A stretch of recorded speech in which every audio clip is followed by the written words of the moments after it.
I can't quite recall what my first so-called war zone was, but I knew that I wanted to get some, as a young reporter working for tiny news organizations, I knew that I wanted to get some credibility as a guy who could go cover dangerous stuff. And when I worked for this little radio station in Mount Kisco, New York, I told the boss that I was going to go to Cuba.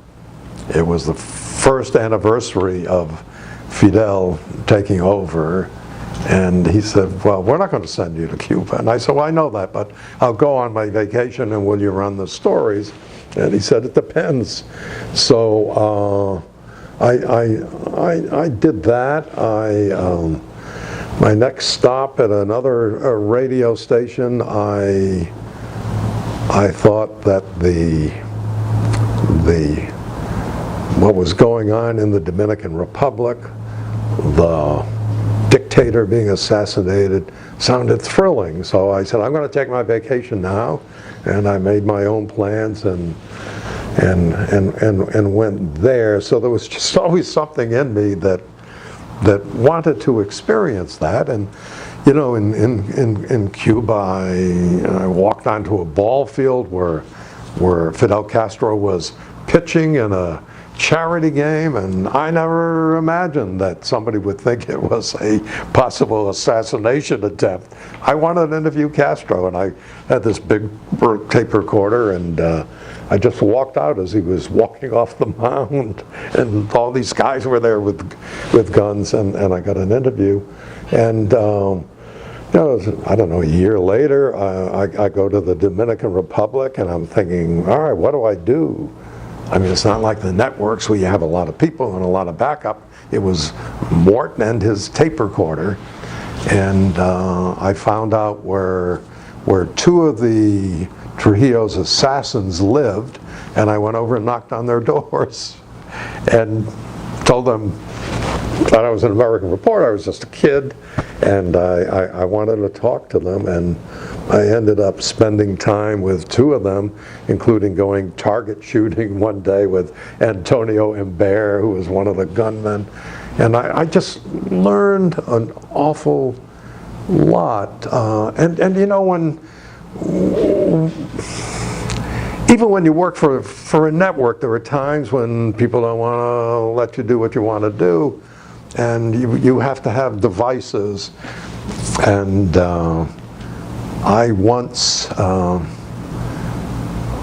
in Latin America, there was a story breaking, and I was working for, I guess it was CBS News at the time, and Che Guevara had been captured and killed and assassinated, and they sent me there, and there was a guy who was an Argentinian, a Cuban, he had gone to fight with Fidel, and he had been arrested as part of this plot to kill Che Guevara.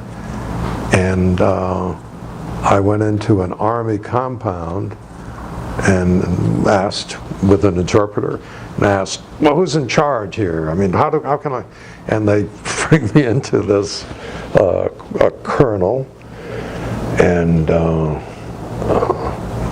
the colonel's office. He wasn't there. He was away. We were told his brother died in a motorcycle accident. When is he coming back? Oh, he'll be back tomorrow. I said, oh, we'll be back tomorrow.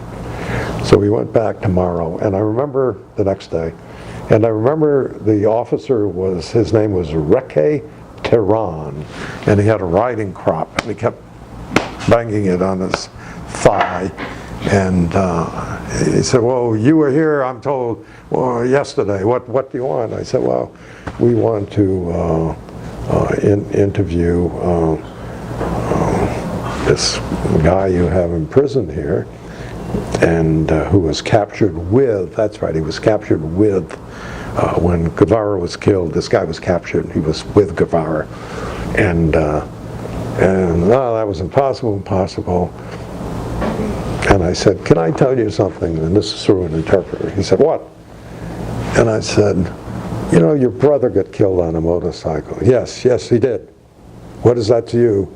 And I said, if I were your brother, young guy trying to make it in this world, and I came to you and said, I want to interview somebody.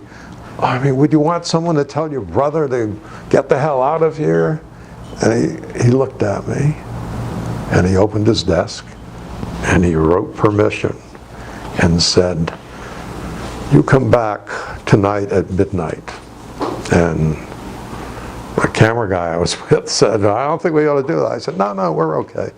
And we came back, and there was it was kind of a blockhouse jail, and the jailer gave him the note, banged on the door, and this guy came out and he looked at us. We had a camera and a light, and he was stunned. And I said, I'm here from America. I just want to talk to you about what you've been doing. So what I'm saying, it's kind of long-winded, but things always don't happen because you just happen to be erudite and sophisticated. I mean, you really have to come up with, you really have to do some scheming sometimes to get stories.